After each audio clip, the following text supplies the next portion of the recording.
বান্দা, আমি তো রব্বুল আলামিন, কেন ভুলে গেছিস আমাকে? মা গাররাকা বিরাব্বিকাল কারীম, মা গাররাকা বিরাব্বিকাল কারীম। যারা 2 মিনিট ভালোবাসে তাদের জন্য তুই কলিজা কাইটা দেস, আর আমি যে 24 ঘন্টা তোরে ভালোবাসি, যত্ন নিই, আমার কথা কি তোর একবারও মনে পড়ে না রে বান্দা? একবারও কি মনে পড়ে না? এই তুই ভুলে যাবি ব্যস্ততার ভিতরে, সেজন্য আমি সিস্টেম করে দিয়েছি অন্তত 5 ওয়াক্তে 5 বার মুয়াজ্জিনে যেন আজান দেয়। এই আজান শুনে যেন আমার কথাটা তুই একবার মনে হয়। সেই মুয়াজ্জিনে যদি ডাইরেক্ট হাইয়া আলাস সালাহ বলতো, তোর মনে হয়তো কোনো ঘাবড়াহট আসতো না, আকর্ষণ লাগতো না, তুই ভুলে যেতে পারোস আমার নাম। তুই যেন জাহান্নামে না যাস, সেজন্য আমি আল্লাহু আকবার দিয়ে আজান শুরু করেছি, যেন তুই বুঝতে পারস মুয়াজ্জিন আমার পক্ষ থেকে তোকে ডাকতেছে। সুবহানাল্লাহ। ও বান্দা, মা গাররাকা বিরাব্বিকাল কারীম, আমি কি তোকে সকালে নাস্তার ব্যবস্থা করে দিই নাই? তোর বউয়ে, তোর মা, তোর বোনে হয়তো রান্না করেছে, রেডি করেছে, কিন্তু নাস্তার রিজিকটা তো আমি দিয়েছি, পাউরুটির রিজিক হওয়া তো আমি দিয়েছি, পানিটা তো আমি দিয়েছি, খাবার নিয়ামত তো আমি দিয়েছি, পাকস্থলী তো আমি দিয়েছি, হজম শক্তি তো আমি করিয়েছি। বান্দা সুবহানাল্লাহ। ও বান্দা, তুই যে দুপুরবেলা ঘরে আসবি কিংবা বাহিরে তুই খাবারটা খাবি, সেই খাবারটাকে বাঘটাকে আজকে যেটা তুই রান্না করে দুপুরবেলা খেয়েছিস খাবি, ওই খাবারটা তোকে খাওয়ানোর জন্য 6 মাস আগে 7 মাস আগে আমি অমুক জায়গায় কৃষককে মাঠে নামিয়ে দিয়েছি, দান হিসেবে ওইটা তুলেছি। ও বান্দা, আমি কি তোর যত্ন নিই না? তুই সবাইরে মনে রাখলি, শুধু আমাকেই ভুলে যাচ্ছিস, আমাকেই ভুলে যাচ্ছিস, আমাকে ভুলে যাচ্ছিস। বান্দা, আমি কি তোকে সর্বোচ্চ ভালোবাসি নাই? আমি কি বলি নাই আলহামদুলিল্লাহ রাব্বিল আলামিন? আমি কি বলি নাই আর রহমানির রহিম? আমি কি বলি নাই লা তাকনাতু মির রাহমাতিল্লাহ? বান্দারে, মনে রাখবি, ইচ্ছাই হোক অনিচ্ছাই হোক, একদিন আমার কাছে তোর আসতেই হবে, আসতেই হবে। কুল্লু নাফসিন যায়িকাতুল মউতের মাধ্যমে আমার কাছে আসতে হবে। কিন্তু আমি চাই ওই আসার দিনের আসার আগে তুই স্বইচ্ছায় সজ্ঞানে সবকিছু সারেন্ডার করে আমি রবের দরবারে ঝুঁকে যা। একবার বল তওবা কর, একবার একবার একবার একবার তওবা কর। পৃথিবীর গুনাহ এমন কেউ নেই মাফ করতে পারো, কিন্তু আমি আল্লাহ চাইলে সেই গুনাহ মাফ করে দিতে পারি। চিৎকার করে রবকে বলে, মাওলা ভুল করেছি, ভুল করেছি, ভুল করেছি, একটা সুযোগ দাও।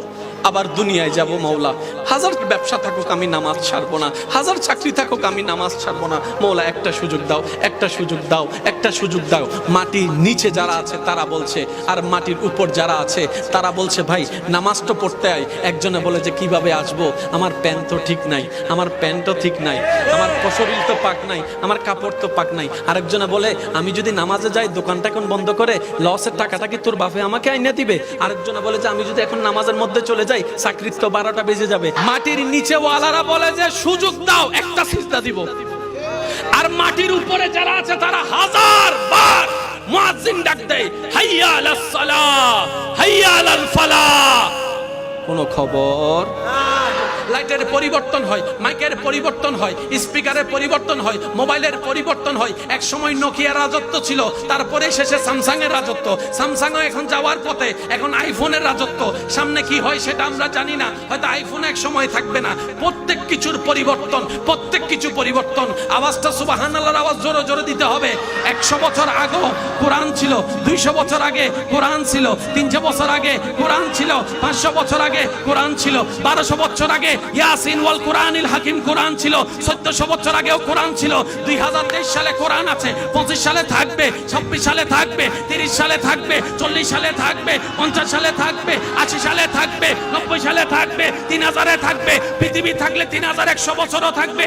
আমি থাকবো না, আপনি থাকবেন না, দাদা থাকবে না, নানা থাকবে না, এই থাকবে না, সেই থাকবে না, কোরআন থাকবে। একজন পণ্যওয়ালা বলবে আলহামদুলিল্লাহি রাব্বিল আলামিন আর রহমানির রহিম মালিক ইয়াউমিদ্দিন ইয়াকা নাবুদু ওয়া ইয়াকা নাস্তাইন। আরেকজনে বলবে ইয়াসিন ওয়াল কুরআনিল হাকিম। একজনে বলবে কুল হুয়াল্লাহু আহাদ। একজনে বলবে কুল আউযু বিরাব্বিন নাস মালিকিন নাস ইলাহিন নাস মিন শারিল ওয়াসওয়াসিল খান্নাস। আরেকজনে বলবে কুল আউযু বিরাব্বিল ফালাক মিন শারি মা হালাক। আরেকজনে বলবে আলাম তারা কাইফা ওয়া রাব্বুকা বিআসহাবিল ফিল। এই কোরআন থাকবে। এবার জগৎ জিজ্ঞেস করে, ছিল না তখন? তখনও ছিলি, এখনো আছস, তোর ভিতর আছে কি? কোরআন উত্তর দেয়, সর্বকালে চাহিদা মিটানোর সমস্ত কোয়ালিটি রব্বে কারীম আমি কোরআনের ভিতর দান করে পাঠিয়ে দিয়েছি। আল্লাহ পাক বলে, বান্দা তুই মনে করস তুই খাওয়াস, না না, তোরে দিয়ে আমি আল্লাহ খাওয়াচ্ছি। বলেন সুবহানাল্লাহ। এ কথায় স্বামীকে ভুল বুঝবেন না, ও আমার ভাইয়া, কারো কথায় বউকে ভুল বুঝবেন না। কারণ যে বলনেওয়ালা পাঁচ লাগায়ে চলে যাবে, ডিভোর্স আপনাদের হবে, বাচ্চারা এতিম হয়ে যাবে, আপনারা আলাদা হয়ে যাবেন, ওই ব্যক্তির কোনো লস হবে না। কথা বলেন ঠিক কিনা? তাহলে যত জামিলা 3 নম্বর মানুষে লাগায়। সবাইকে সাবধান করছি, বন্ধুর ভিতরে তৃতীয় ব্যক্তি আসতে দিবেন না, ভাই ভাইয়ের ভিতর তৃতীয় ব্যক্তি আসতে দিবেন না, স্বামী স্ত্রীর ভিতর তৃতীয় ব্যক্তি আসতে দিবেন না। বান্দাটা যদি রবের হয় সে কারো জন্য রাস্তা বন্ধ করতে পারে না, পানি বন্ধ করতে পারে না, কথা বন্ধ করতে পারে না, সংসার বন্ধ করতে পারে না, জীবন অতিষ্ঠ করতে পারে না। বান্দাটা যদি রবের হয় সে কখনো চোর হতে পারে না। বান্দাটা যদি রবের হয় সে কখনো মা বাবার গায়ে হাত তুলতে পারে না। বান্দাটা যদি রবের হয় এক সপ্তাহের জন্য টাকা ধার নিয়ে 2 বছর না দিয়ে ঘুরাচ্ছে থাকতে পারে না। বান্দাটা যদি রবের হয় বিষা দিবে বলে টাকা নিয়ে সে টাকা মাইর করে দিয়ে তার জায়গা জমিন দখল করার সে পাইতারা করতে পারে না। বান্দাটা যদি রবের হয় সে কথা দিয়ে কাউকে আঘাত দিতে পারে না। বান্দাটা যদি রবের হয় সে কখনো হাত দিয়ে কাউকে আঘাত দিতে পারবে না। মান সালিমাল মুসলিমুনা মিন লিসানিহি ওয়া ইয়াদিহি। বান্দাটা যদি রবের হয় সে কারো উপর জুলুম করতে পারে না। বান্দাটা যদি রবের হয় সে বড় ভাইয়ের সাথে বেয়াদবি করতে পারে না। বান্দাটা যদি রবের হয় সে ছোট ভাইয়ের সম্পদ মেরে খেতে পারে না। বান্দাটা যদি রবের হয় সে বোনের সম্পদ কখনো মেরে খেতে পারে না। বান্দাটা যদি রবের হয় সে কারো জন্য রাস্তা বন্ধ করতে পারে না, পানি বন্ধ করতে পারে না, কথা বন্ধ করতে পারে না, সংসার বন্ধ করতে পারে না, জীবন অতিষ্ঠ করতে পারে না, অন্যায়ভাবে মামলা দিতে পারে না। কথা বলেন ঠিক কি না? এবার বলেন এই রকম বদগুণ থাকলে সে কখনো পরিপূর্ণ পারফেক্ট মোকাম্মেল বান্দা হতে পারে? এবার আমাদের ভিতরে বাটপারি আছে না নাই? জোরে বলেন আছে না নাই? মিথ্যা আছে না নাই? সকলখড়ি আছে না নাই? সাত দোকানে বদনামি আছে না নাই? সুন্দর করে দলিল জাল দলিল দিয়ে জায়গা দখল করা আছে না নাই? সুদ আছে না নাই? ঘুষ আছে না নাই? মা বাবার সাথে চোখ রাঙ্গাই কথা বলা আছে না নাই? ছোটদের জায়গা দখল করা আছে না নাই? সুন্দর করে আইল কাটার অভ্যাস আছে না নাই? দেওয়াল তোলার সময় 1 ইঞ্চি ঢুকাই দেওয়ার অভ্যাস আছে না নাই? টাকা দান নিয়ে না দেওয়ার অভ্যাস আছে না নাই? সুন্দর করে ব্ল্যাকমেইল করার অভ্যাস আছে না নাই? প্রেম প্রীতি করে অবৈধ সম্পর্ক করার মানুষ আছে না নাই? তো এগুলা তো কখনো আল্লাহর বান্দার চরিত্র হতে পারে না। জোরে জোরে জোরে জোরে এবার বলেন আপনি আমি কে? উত্তর কি জানেন? বান্দা রবের, কিন্তু এখনো পরিপূর্ণ হতে পারি নাই। আমার কথায় কি কষ্ট নেই না? আমি হাত জোর করে মাপ চাচ্ছি। আমি প্রথমেই বলেছি বলবো আপনাদেরকে, কিন্তু শোনাচ্ছি আমি আমার নফসকে। কারণ এই নফস যখন কন্ট্রোলে চলে আসবে কলবের নূর তখন আলোকময় হয়ে উঠবে। সুবহান। আমি কারো পক্ষেও নই, আমি কারো বিপক্ষেও নই। আমাকে যারা ভালোবাসেন তাদেরকে আমি অনুরোধটুকু করব, সর্বদা নিজের নফসের বিপক্ষে থাকবেন, কলবের পক্ষে থাকবেন। জয় আপনার আসবেই আসবে। সুবহান। চেহারাটা একটু শ্যামলা, চেহারাটা একটু কালো, কিন্তু তার চেহারার দাঁতটা এমন মায়া লাগা যায়, মায়া লাগা যায়। রাগ উঠলো রাগ দেখাইতে পারি না, আঘাত করার ইচ্ছা থাকলো আঘাত করতে পারি না। যখন সে কান্না করে অন্তরটা ফেটে যায়, এমন মায়া লাগে। এই মায়াটা আসতে হয় রবের দরবার থেকে। চিৎকার দিয়ে বলেন না সুবহানাল্লাহ। যেই 2 ওয়াক্তে সূর্য নাই আলো আছে, ওই 2 ওয়াক্তের নামাজকে আল্লাহ 4 রাকাত করে দেয় নাই। একটাতে 2 দিয়েছেন, একটাতে 3 দিয়েছেন। ও নামাজি ভাই, কখনো কি ভাবার প্রয়োজন মনে করেছেন আল্লাহ দিলেন তো এভাবে দিলেন কেন? আরো সহজ করে বুঝার জন্য বলছি, যাতে বুঝলে অঙ্ক কঠিন হলো সহজ হয়ে যায়, ব্যবসা কঠিন হলো বুঝলে সহজ হয়ে যায়, কাজ কঠিন হলো বুঝলে সহজ হয়ে যায়। নামাজটা কঠিন নয়, বুঝতে পারলে রবের প্রতি প্রেমটা আরো বেশি বেড়ে যাবে। চিৎকার দিয়ে বলেন সুবহানাল্লাহ। এবার আসুন, বান্দার মনে যে আঘাত দেয় এই আঘাতটা বান্দার মন পর্যন্ত থাকে না, আল্লাহর আরশ পর্যন্ত চলে যায়। সেজন্য আল্লাহর দিকে তাকাই, সৃষ্টিকে যে খুশি করে ষষ্ঠও তার উপর খুশি হয়ে যায়। তারা বলবে তোমরা যে দুনিয়াতে হাজার অপমান, হাজার অপবাদ, অর্থনৈতিক কষ্ট, পারিবারিক কষ্ট, সামাজিক কষ্ট, শারীরিক কষ্ট, অসুখের কষ্ট, বউয়ের কষ্ট, চাচার কষ্ট, জেঠার কষ্ট, বিভিন্ন কষ্ট সহ্য করো, আল্লাহর উপর এতরাজ করো নাই, কখনো আপত্তি জানাও নাই, সব সময় বলেছো হাসি মুখে আলহামদুলিল্লাহ, আল্লাহ আমাকে যেভাবে রেখে খুশি আমি সেভাবে থেকে খুশি, আল্লাহর উপর সবসময় খুশি ছিলাম। আজকে আল্লাহ খুশি হয়ে আমাদের মতো ফেরেশতাদেরকে দিয়ে তোমাদেরকে ওয়েলকাম জানাচ্ছে, সালামুন আলাইকুম, তোমাদের উপর সালাম, তোমাদের উপর সালাম, তোমাদের উপর সালাম। ফেরেশতারাই তাদেরকে স্বাগতম জানাবে। আপনি আমাকে ঘৃণা করেন একটা বলে ফেললেন, বিষয়টা এমন নয়। ইমাম হোসেন এজিদকে ঘৃণা করে নাই, এজিদের কাজকে ঘৃণা করেছে। আমরা অনেক সময় মনে করি কি ইমাম হোসেন এজিদকে ঘৃণা করেছেন। আরে ওনারা তো ঘৃণা শিখাতে আসে নাই, ওনারা তো ভালোবাসা শিখাতে এসেছেন। ওনাদের ঘর থেকে তো ভালোবাসা কাকে বলে সেটা শেখানো হয়েছে, মায়া কাকে বলে সেটা শেখানো হয়েছে। আম্মাজান আয়েশা ঘরের মধ্যে অবস্থান করছেন, ঘরে খাবার নাই, মাত্র একটা খেজুর আছে। বাহির থেকে দরজার মধ্যে নখ হলো, নখ হওয়ার পরে উনি বাহির থেকে আওয়াজ শুনলেন, ও রসুলের বিবি উম্মাহাতুল মুমিনিন, ক্ষুধা লাগছে, একটু খাবার দেন। আম্মাজান আয়েশা একটা খেজুর ছিল, সেটাই দান করে দিয়েছেন।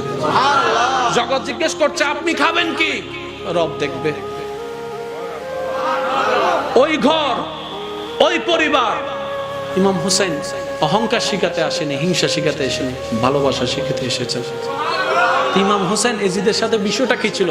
এজিদ এমন কাজকে প্রশ্রয় দিচ্ছে যেটা আল্লাহ পছন্দ করে না, রসুল পছন্দ করে না। ইমাম হোসেন বলে যে আমার আল্লাহ এবং রসুল যেখানে পছন্দ করে না সেখানে তো আমি হোসেন পছন্দ করতে। এই আজানদার দেয় প্রত্যেক ওয়াক্তে ইমাম হোসেনের কারবালা। আল্লাহু আকবার না হর সুবহানাল্লাহ।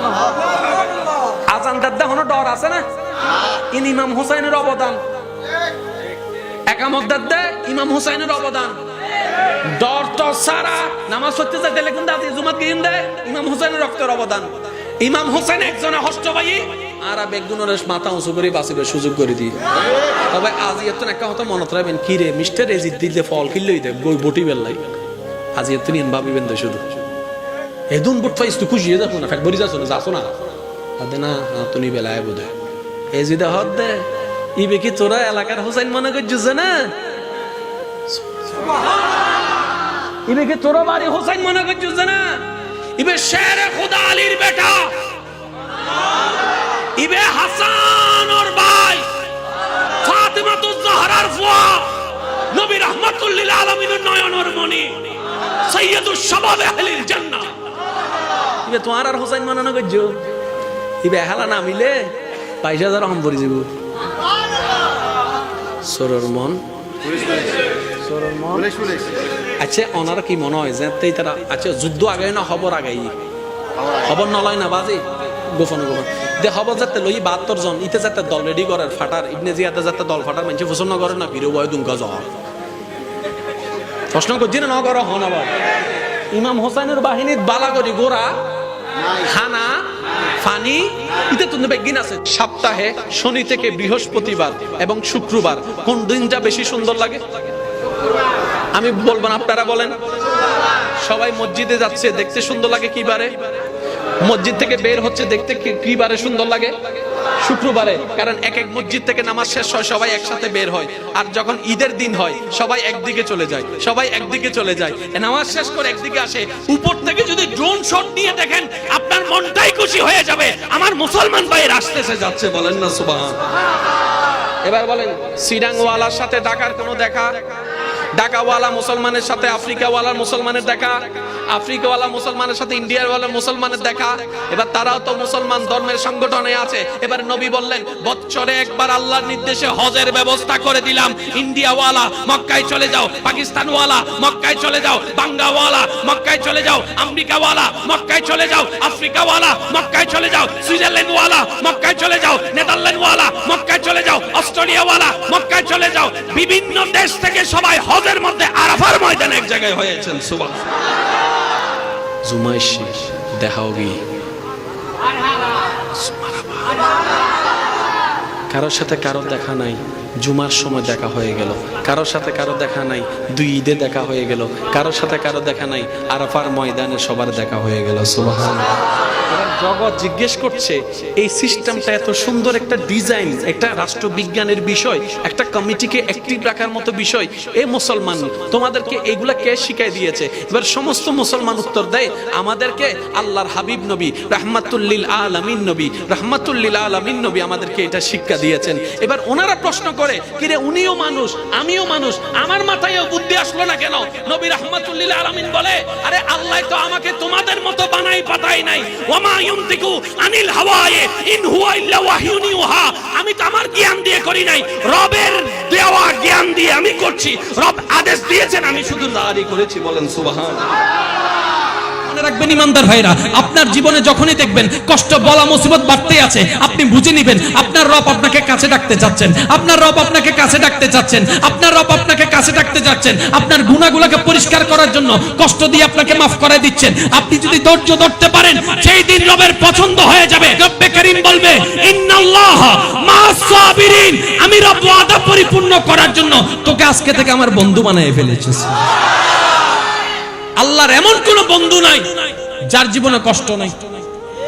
আদম নবীর জীবনে দেখেন কষ্ট আছে, মুসা নবীর জীবনে কষ্ট, আইয়ুব নবীর জীবনে কষ্ট, ইব্রাহিম নবীর জীবনে কষ্ট, ঈসা নবীর জীবনে কষ্ট, ইমামুল আম্বিয়া আমাদের নবীর জীবনে ছোটকালও কষ্ট, বাল্য জীবনেও কষ্ট, যুবক বয়সেও কষ্ট, শেষ বয়সেও কষ্ট। ও নবী এত কষ্ট কেন? আপনি আপন করে নিলেন কেন? নবী বলে আমার আল্লাহ কষ্ট দিতে ভালোবাসে, আমিও কষ্ট পেতে ভালোবাসি। আর কোন আপত্তি আছে?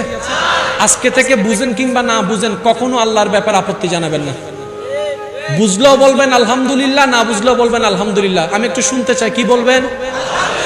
আর একটু ঈমানি আওয়াজে বলেন, কি বলবেন? বুঝলেও না বুঝলেও, পাইলো না পাইলো, পক্ষে হইল বিপক্ষ হইল, এক কথায় শেষ, মওলা তুমি যেমনে রেখে খুশি আমি সেমনে থেকে খুশি। আমার কোন হা হুতাশ আফসোস কেন নাই? জগৎ যদি প্রশ্ন করে কি রে তুই আপত্তি জানাস না কেন, আপনি বলবেন আপত্তি করার মতো নিম্নতম যোগ্যতা লাগে। আমি নিজেই তো আমার না, আমার যা আছে সব বারাটিয়ার, আমার হাত আল্লাহর দেওয়া, আমি বারাটিয়ার অহংকার করার কোনো অধিকার। আপনি জানেন আল্লাহ আমাদেরকে কতটুকু ভালোবাসে? আমাদেরকে জান্নাত দেওয়ার জন্যই আল্লাহ পাক কত হাজার রাস্তা খুলে দিয়েছেন। আমি শুধু প্রশ্ন করব, যার যত শক্তি আছে উত্তর দিয়ে যাবেন। আমাদের আল্লাহ অতীত বর্তমান ভবিষ্যৎ জানে কি জানে না? আল্লাহ তাআলা কার আমল কেমন জানে কি জানে না? কে জান্নাতে যাবে কে জাহান্নামে যাবে জানে কি জানে না? কার সওয়াব বেশি কার গুনাহ বেশি জানে কি জানে না? তো জানান, যদি আল্লাহ সবকিছু জানে, মরার পরে ডাইরেক্ট জান্নাতে দিয়ে দিত, জাহান্নামীকে জাহান্নামে দিয়ে দিত, কাজ তো শেষ।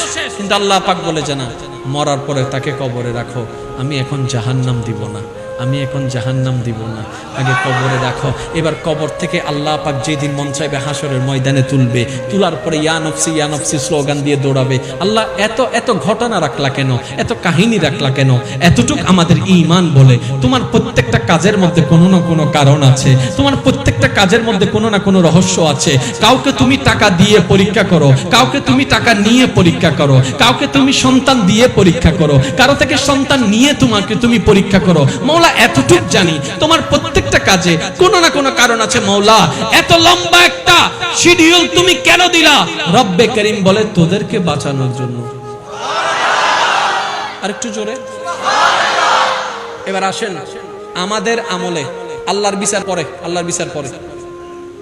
সত্যি করে নিজের বিচারে নিজে বলেন তো, আমরা কি জান্নাত পাওয়ার যোগ্যতা আছে? আমার নাই, আমার নাই। আমার মতো যে যে পাপী আছেন তারা বলেন জান্নাত পাওয়ার মতো কোনো আমল আছে? কারণ আমরা একটা ভালো কাজ করলে 10টা বদনাম করি, সবকিছু শেষ করে দিই। একবার উপকার করলে 10 বার আয় নতাইলে তোর কি অবস্থা হইতো দে, আয় দিলাম দে ফোঁটা দিয়ে সবকিছু শেষ করে দিই। আমরা যদি একটু কানো জায়গায় নামাজটা পড়ি, শুক্রবারে 2 রাকাত, এসার পরে যা মন চায় তা করে সব আমরা নষ্ট করে দিই। ভালো করি যদ্দূর, খারাপ করি তার চাইতে বেশি। সওয়াবের সংখ্যা আমাদের কম, গুনার সংখ্যা বেশি। ইমানদার ভাইয়েরা আওয়াজ দিয়ে একটু বলুন তো, আমাদের আমলনামা যাত্রা শেষে আমরা জানি, সত্যিকার একটা বলুন তো, আমাদের আমল দিয়ে যদি হিসাব করা হয়, আমরা কি আসলে কেউ জান্নাত পাওয়ার যোগ্যতা আছে? আমার নাই, আমার নাই। আপনাদের কারো আছে? তাহলে আমরা সবাই কোথায় চলে যাব? জোরে বলেন না, কোথায় চলে যাব? আরেকটু জোরে বলে, কোথায় চলে যাব? জাহান্নামে চলে যাব। রব বলে যে না না না না, আমার বান্দা জাহান্নামে যাক, আমি সেটা চাই না। তো মওলা তুমি কি চাও? রব্বে করিম বলে আমি আসমানকে বানিয়েছি আদেশ দিয়ে, গভীর মনোযোগ, আমি আসমানকে বানিয়েছি কুটি ছাড়া আদেশ দিয়ে, জমিনকে বানিয়েছি পানির উপরে আদেশ দিয়ে, পানিকে বানিয়েছি আদেশ দিয়ে, জিব্রাইলকে বানিয়েছি আদেশ দিয়ে, মিকাইলকে বানিয়েছি আদেশ দিয়ে, আজরাইলকে বানিয়েছি আদেশ দিয়ে, আজরাইলকে বানিয়েছি আদেশ দিয়ে, আরশকে বানিয়েছি। সুবহানাল্লাহ জোরে বলতে হবে। আরশকে বানিয়েছি আদেশ দিয়ে, জান্নাতকে বানিয়েছি আদেশ দিয়ে, জাহান্নামকে বানিয়েছি আদেশ দিয়ে, কিন্তু যখন মানবের বেলায় আসলো আমি আল্লাহ আদেশ দিয়ে বানাই নাই, নিজের কুদরতি হাতের মহব্বত দিয়ে বানিয়েছি। আমি চাই নাই মানুষ জাহান্নামে যাক। এবার আমলে বলে যে জাহান্নাম, আল্লাহর চাওয়া জান্নাত। লাগছে না ফেস? লাগছে না ফেস? জোরে বলেন লাগছে না ফেস? এবার জান্নাত জাহান্নামের ফয়সালা হবে কোথায়? হাসরে। যদি হাসরটা না হয় আর বেগুন শেষ। আমাদেরকে বাঁচানোর জন্য হাসরের ব্যবস্থা করে দিলেন তিনি কে? এবার আমরা সবাই হাসর উপস্থিত হয়েছি।